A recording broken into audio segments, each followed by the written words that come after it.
Right, we're here, we're live. Woohoo! I'm so grateful and so thankful to be here. Welcome to Jerry's talk. This is Jerry's slot. Normally Jerry's given this talk on Tuesdays, and he had a really busy day, and he asked me if I could step in, and I'm so grateful. My name is John Jacob Mubarak, and I'm so grateful to step in. Jerry has been offering some beautiful wisdom these last 8 talks. This is ceremony secrets number 8, deepening practice. Jerry's done 7 talks on ceremony practices, and I want to honor the wisdom that he shared. And it's just so beautiful to hear the wisdom that comes through him in just his way, right? And something huge changed in Jerry, and it started with plant medicine, and that's why we have rythmia. So I want to talk to you a little bit about rythmia as well. This place came into being through his journey of seeing who he's become, merging with his soul and healing his heart. And then he recreated that for others to have that experience. That's what happens at Rythmia every week. This is what we call a life advancement center. And the process of seeing who you've become, trust me, you know who you've become. We all know the stuff that we do, right? We all know that we're people pleasers, or we're hyper successful, or hyper vigilant, or perfectionist, or controlling, or codependent, or we all know that stuff, addicted, whatever the stuff is. It could be good stuff like loving and kind, right? Whatever it is, we know that. What we get to see at Rythmia is what's underneath that, the thing that we're trying to avoid, what we don't want to feel, hear, think, or know, which is usually like, I'm stupid, I'm not enough, I don't belong, there's something wrong with me, I'm broken, I'm not safe, I'm not lovable. One of those kind of aspects of a belief that's limiting and not true. And so when you come to Rythmia, you get to see the belief that's funding your behaviors. And when you see that, you merge together with your soul, which means you see the lie in what that was, and you realize that was a story that I created, and that I can release that story and come back to a place of my original wholeness. And from that place of wholeness, we heal. We heal our physical body, we heal our mental body, we heal our emotional body, and we heal our spiritual body. And when all 4 of our bodies, the spiritual, emotional, mental, and physical bodies, are healed, man, forgiveness takes place, and there's physical healing that takes place at Rythmia, not just spiritual healing. It's tremendous. So I'm so grateful I got to teach The Answer Is You today, which is one of the curriculum courses that we teach at Rythmia. It's a course based on a book by Reverend Michael Bernard Beckwith. And I'm so grateful that I got to teach that class today, and it was powerful. And bringing Reverend Michael's teachings into Rythmia's teachings and help individuals see who they've become, to unbecome everything that they're not, so they can become more of who they truly are. And it's such a magnificent process. So I'm so grateful. Okay, so that's what's going on at Rythmia. Our topic today is how to deepen our relationship with ceremony through preparation, participation, and integration.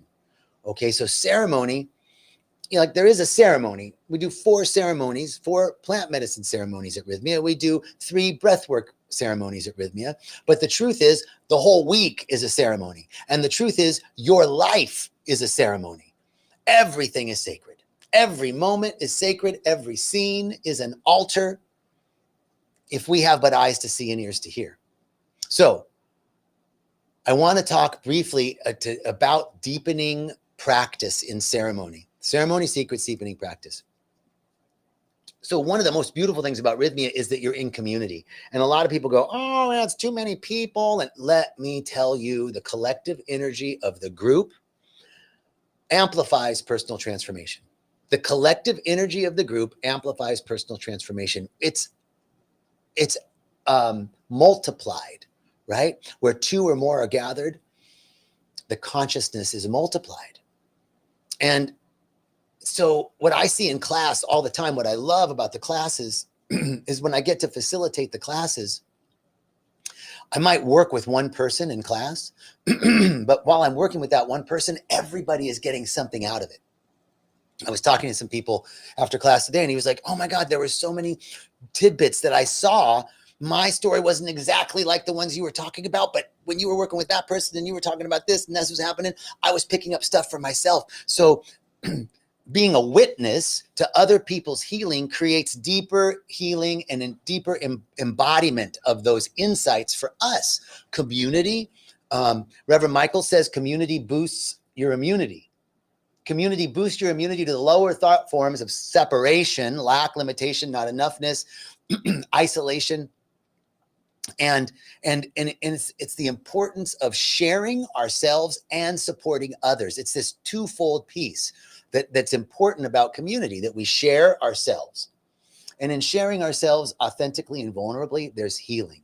And in supporting others, there's healing. Being of service is one of the greatest things that we can do for our integration. So I want to invite you to reflect on this one question. How has community played a role in your healing? Where can you look in your life and see that community's played a role in your healing? And I'd love to see you in the chat. Hey, Brian, thank you. Brian says he wants to be here May 23rd, and it's his birthday. So we'll see you May 23rd, brother. So the role of community in ceremony is hugely important and in our lives. The next piece is navigating challenges during ceremony. Okay, there's lots of different experiences, difficult experiences. When I took a little survey of people today in class, it ranged from, oh my God, I'm great, it's ecstatic, to really tough. Same ceremony, one person had a different experience than the other. But these difficult experiences are part of the healing process. And it's based on a spiritual principle that everything is happening for us. It's not happening to us, it's happening for us. How is that possible? Taita Juanito, who is our lead indigenous shaman from the Inga tribe in Colombia, commented one time that the medicine doesn't create anything. The medicine only reflects what's inside of us.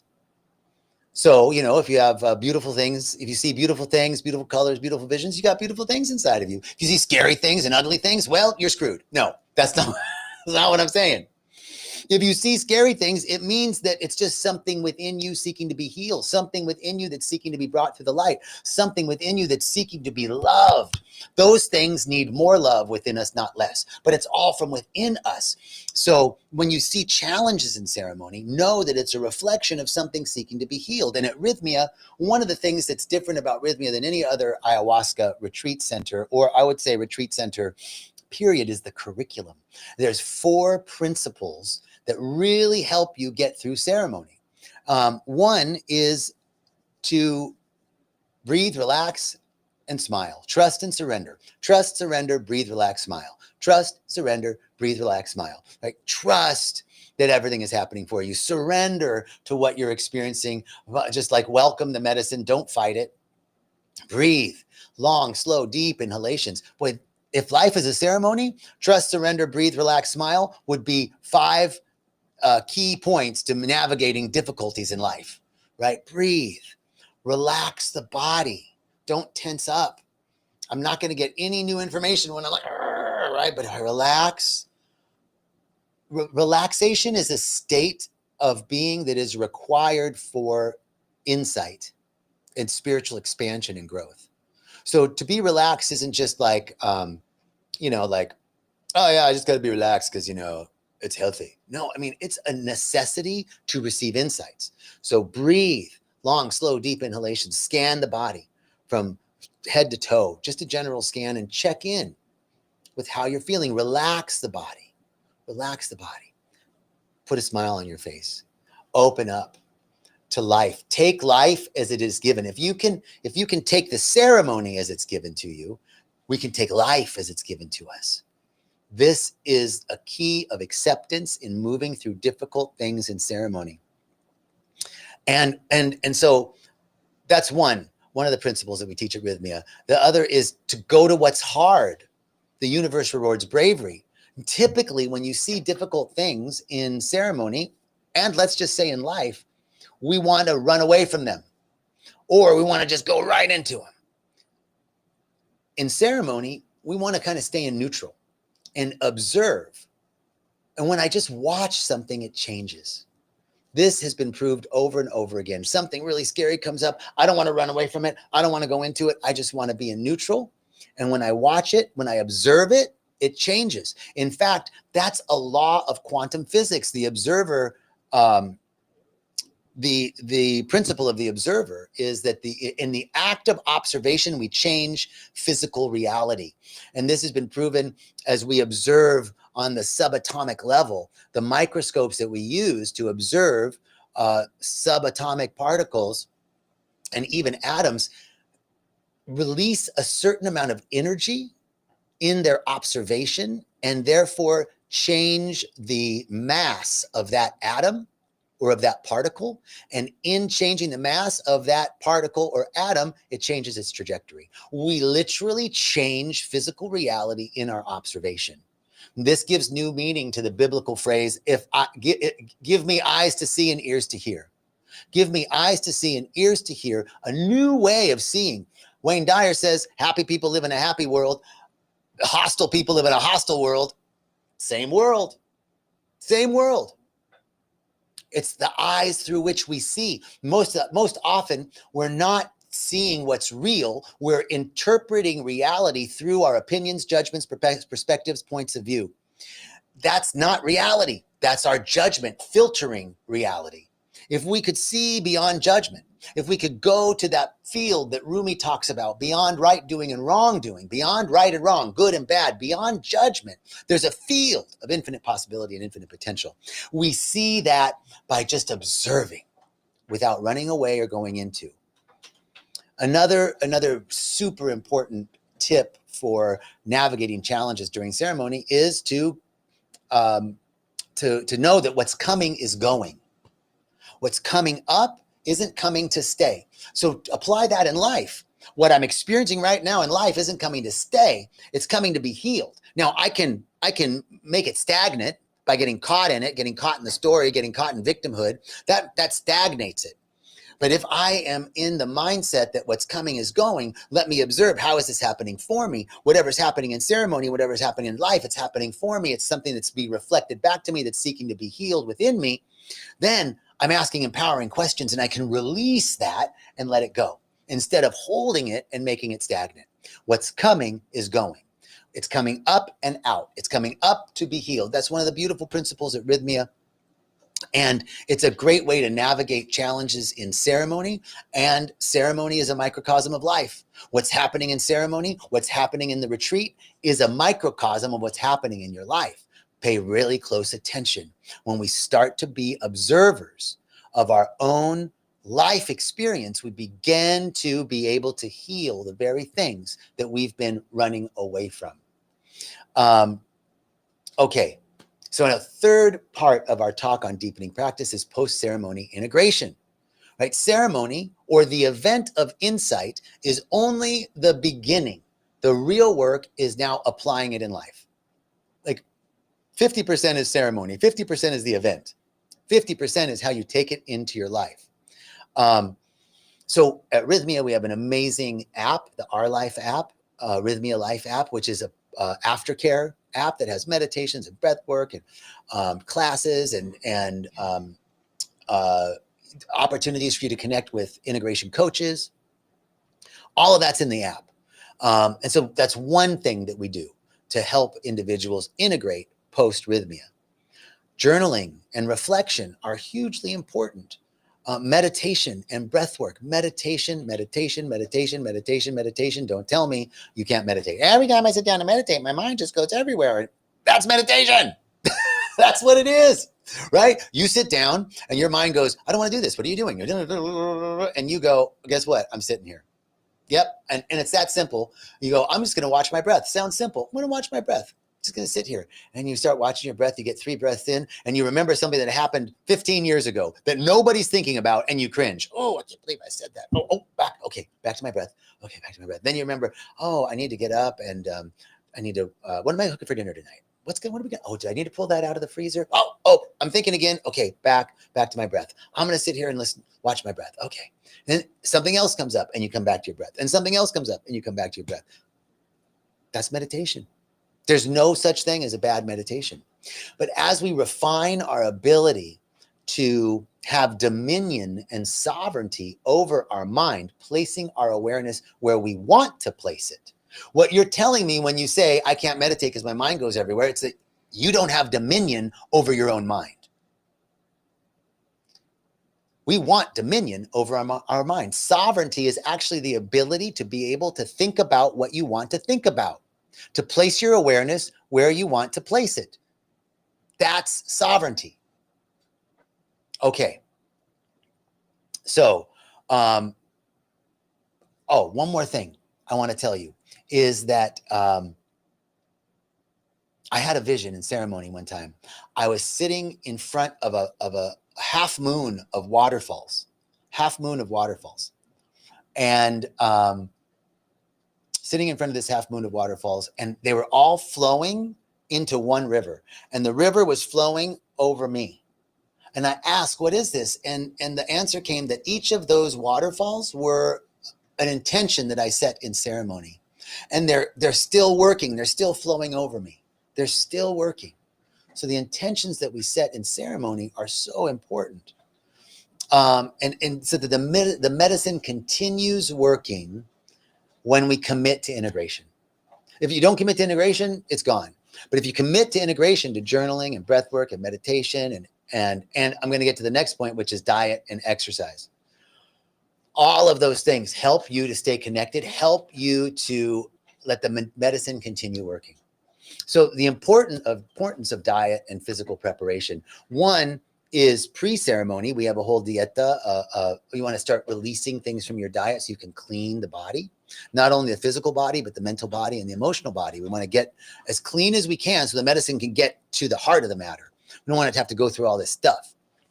And then, foods to avoid before ceremony, processed foods, caffeine, alcohol, drugs, etc. You want to avoid those after ceremony too.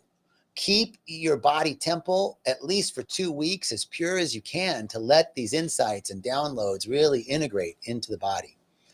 And yoga and breath work and physical movement, working out, running, jogging, walking, all of those things are super important for integration. Now, I want to also talk about the shaman's role in ceremony. Now, shaman is a colloquial convenience. It's very interesting. The etymology of the word shaman actually comes from Tsarist Russia, where the bureaucrats of the Tsarist government were doing like a census, and they were in Siberia, in the steppe of Siberia, and they noticed the steppe people, the indigenous people of that region, the healers, the medicine men and women of that region would act weird compared to the city folk, the bureaucrats in Moscow, right? So they would go out and do the census and they'd see these indigenous people acting weird, and they called them shaman, which means crazy. It's actually, it means like crazy and not normal, weird. That's the etymology of the word. So, really what a shaman is a medicine keeper, a guardian, someone who's devoted their lives to the practice of working with the medicine, working with the energy, working with the elements, the elementals, to create and facilitate healing and clarity. A facilitator and a protector, a guardian and a facilitator is really what we would call a shaman. And they work with energy. They work with music. They work with intuitive guidance. I remember one night in ceremony here at Rythmia, I opened my eyes and I saw this giant snake coiled up in the canopy, and it was moving to the music. It was grooving, and it would like go into people. I could see where it was going into people. It was going in to where they needed to be healed. So the music was directing the medicine in a beautiful way. So really, the guardians, the facilitators, the ayahuasqueros, the medicine keepers are facilitating and creating a container of magic, of energy, and calling and using all of the elements, all of the energy at their disposal to create a space of healing. they work with the energy like our ancestors did, like the indigenous do and did, right? It's working with the natural energy, the natural law. This is what we don't understand today with all of our science and with all of our analysis, is that there's a fundamental oneness to all of life. I mean, all of science is trying to prove that. Quantum physics is trying to prove that there's a unified field, right? But the indigenous and our ancestors of all lineages have known there's oneness. There's only oneness. There's only God. There's only oneness. There's only source. There's only one energy, one power, one life. It's my life. It's your life. It's all of life. Look under a rock. There's God. Look in your face. In my face, there's God. There's no outside. Speck of dirt, piece of trash. It's all God. Beautiful flower, majestic mountain. It's all God. There's no outside of this presence. And working with this energy of oneness and wholeness and beauty, we create, because that energy is us. We're the thing itself. You and I are gods and goddesses because we are the temple of the I am consciousness, the one source, the one power, the one life that is all life, that is my life, that is your life, one life. That fundamental realization is how the keepers and guardians work with the energy, the one energy, to facilitate healing.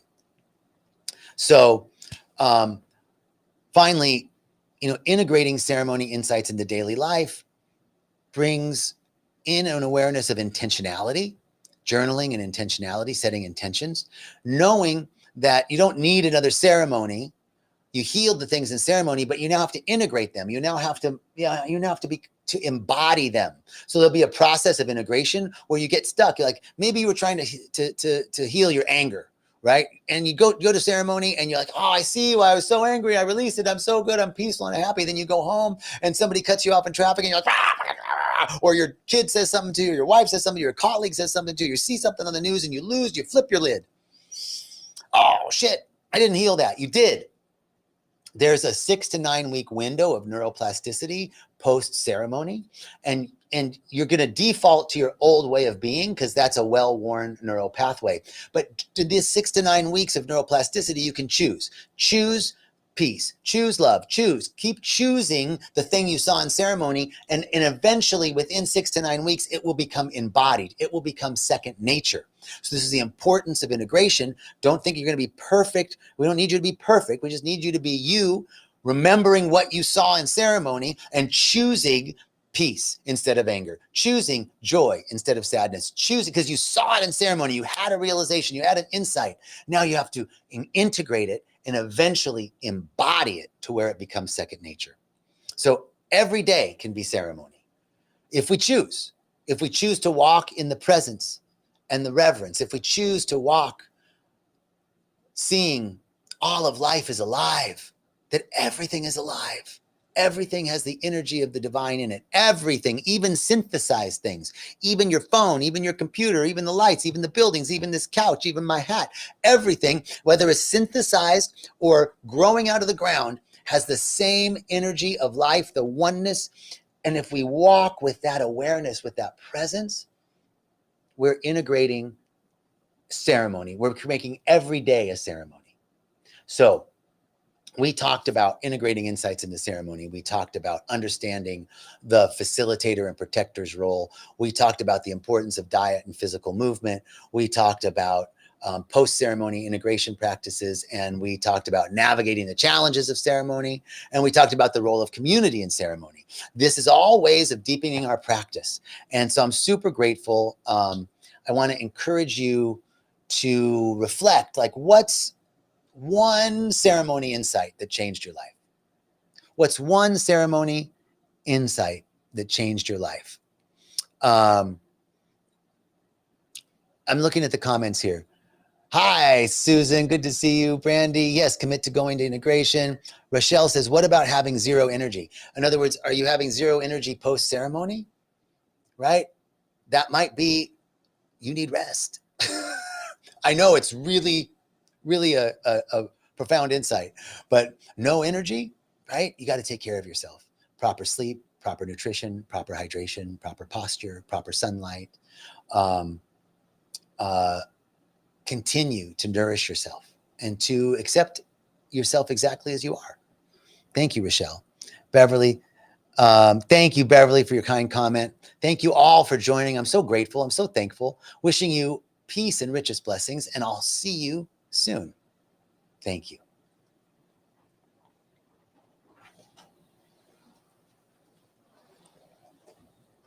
Bye, everybody. I don't think you turned mine on. I don't think mine was. I saw the countdown. Am I? I don't think I'm on. No. But I saw you, like, I saw the countdown. I did too. How weird. So I'm going to close it and let's see what happens. Damn. That was a good one. Can you invite me as a collaborator on that one? So, because Yes, but I think I already shared. Sorry. That's okay. How do I do it after? I don't know. Like, it's posting. Yeah, I forgot that. I just. Okay, so when it's done posting. Okay, so now let's see here. I have never done it afterwards. Neither have I.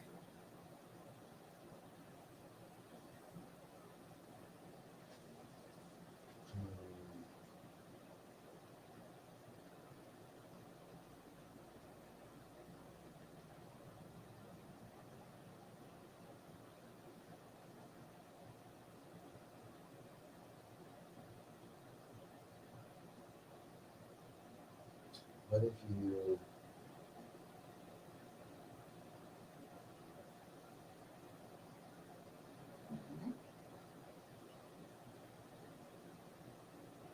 edit?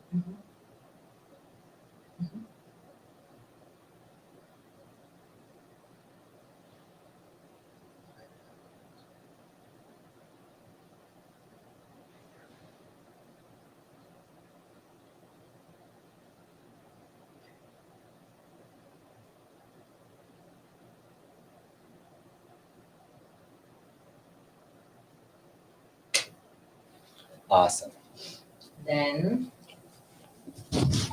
let's check what happened in yours, because you saw the countdown. I saw it.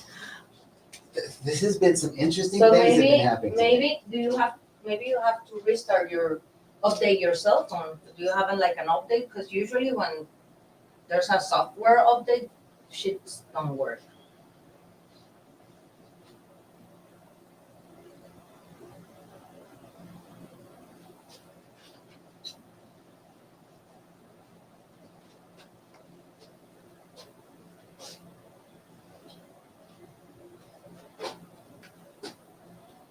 So were you live at all? No, I don't think so. Let's see. I have you.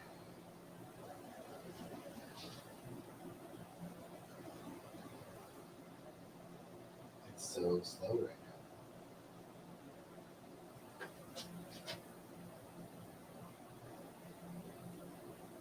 But this That's is the collaborator. Look, mine isn't.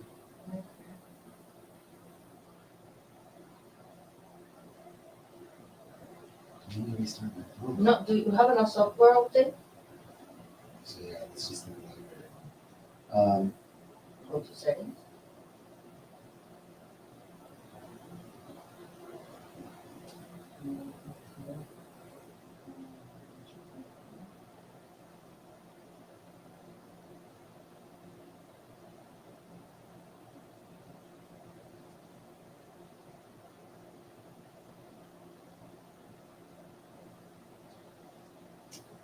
Weird. Like it's been like a weird day today. I cut myself. I can't remember the other things that were going on. Let me ask Melanie.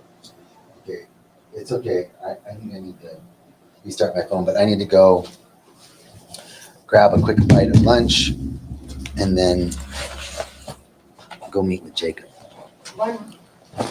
Yeah, I can't even. You stop the recording on unable. on restream? Yes.